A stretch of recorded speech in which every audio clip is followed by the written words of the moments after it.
भारत सरकारनि थिननाय बायदियै दुलाराय हादोरावनो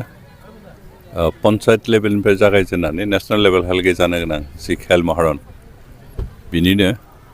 मोनसे पार्ट हिसाबै दिनै उदालगुरि टाउन कमिटिनि सिङाव थानाय गेलेगिरिफोरखौ लानानै खेल महारननि गेलेनाय आरम्भ खालामनाय जादों आरो बेहाय दिनै एथलेटिकनि खेला जागोन बेखै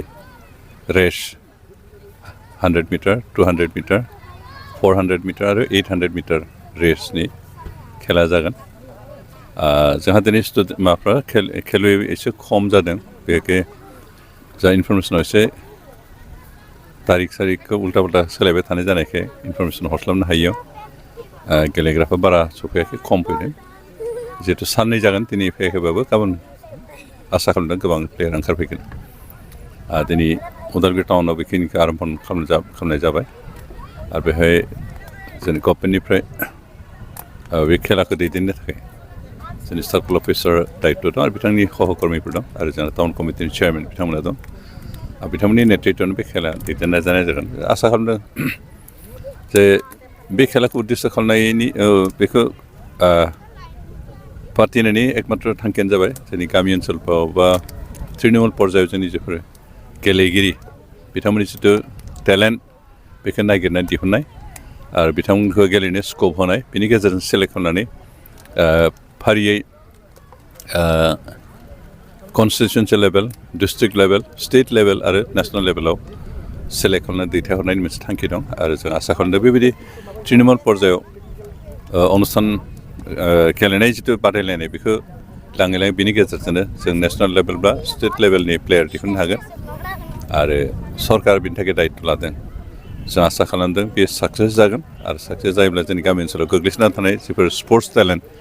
बेफोरखौ जों नागिरनाय दिहुननानै बिसोरखौ दावगाहोनायनि मोनसे स्कप होनो हागोन सरकारनि बे थांखिया जाफुंगोन होनना जों आसा खालामदों मा गेलेनायाव बेयाव जागोन ओरैनो दिनै बेवहाय रेस बे मोनब्रै खेलाया बिनि अनगायैबो जा काबादि ख' गेलेनाय जागोन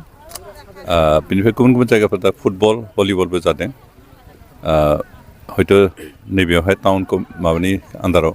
फुटबल हयथ' भलिबल गेलेनाय जायाबो जानो हागौ खिन्थु ख' आरो काबादिया जाहैगोन खिन्थु गामि ओनसोलफ्राव जेराव भिसिटिस लेभेलाव बे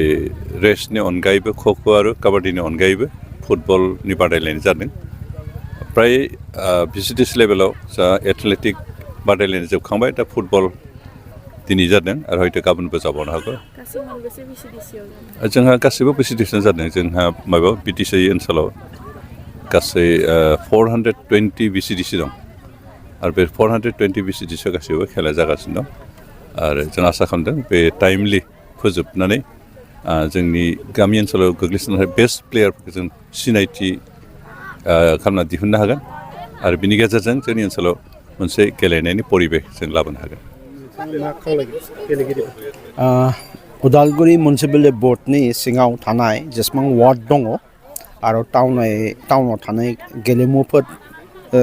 गेलेगिरिफोर दङ एक्सुवेलि जोंनिया सिगां जोंथ' अफिसियेल इयो 10 नभेम्बरनिफ्रायसो आरम्भनिमोन आरो नाथाय जोंनो हरथातनो मोनसे अफिसियेल नटिफिकेसन डिसि अफिसनिफ्राय हरनायाव प्राय 6 तारिखनिफ्रायनो आरम्भनि खालामनांगौ बुंनायाव जोंहा एसे पाब्लिसिटिया एसे गन्डगल जादों आरो जिहेतु सानडेया मोनसे जों अफिसियेलि कमिउनिकेसन मोनबाय सनिबारनि हरावसो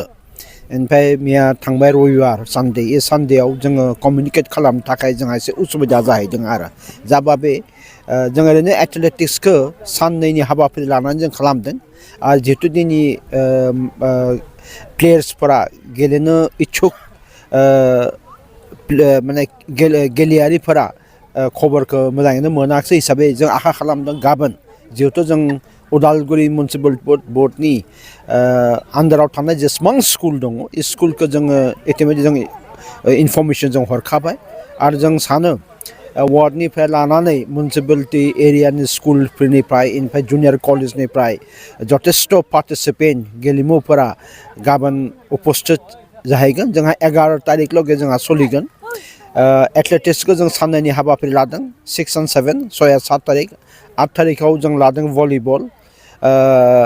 9 थारिखआव लादों जोङो फुटबल 10 काबादि एन्ड 11 थारिखखौ जोङो ख'ख'खौ लादों आरो मा केटेगरिनि गेलेनाय जादों? এইটো जोंखौ जे अर्डार अफिसियेल इन्सट्राक्सन अर्डार हिसाबै आन्डार 19 एन्ड एबाभ 19 बे मोननैखौ आरो बयस एन्ड गार्लस हिन्जावसा आरो हौवासानि सेपारेट माबा जाहैगोन आरो गाबोन मा समनिफ्राय जागायगोन? ओरैनो जोंनो अफिसियेल 11थानिफ्राय जों खालामनो होदों थेवबाबो जों माने जों सानदों जोङो 10थानिफ्राय जों आराम्भ खालामगोन आरो रेजिस्ट्रेसना मा समनिफ्राय? बेखौ रेजिस्ट्रेसन खालामग्रोनांगोन अनलाइन रेजिस्ट्रेसन दङ आरो अनलाइन रेजिस्ट्रेसनखौ जोंनो निजा खालामना होदों बे अनलाइन रेजिस्ट्रेसनाव आधार कार्ड नांगोन नायबा बार्थ सार्टिफिकेट आरो गांसे फट' नांगोन आरो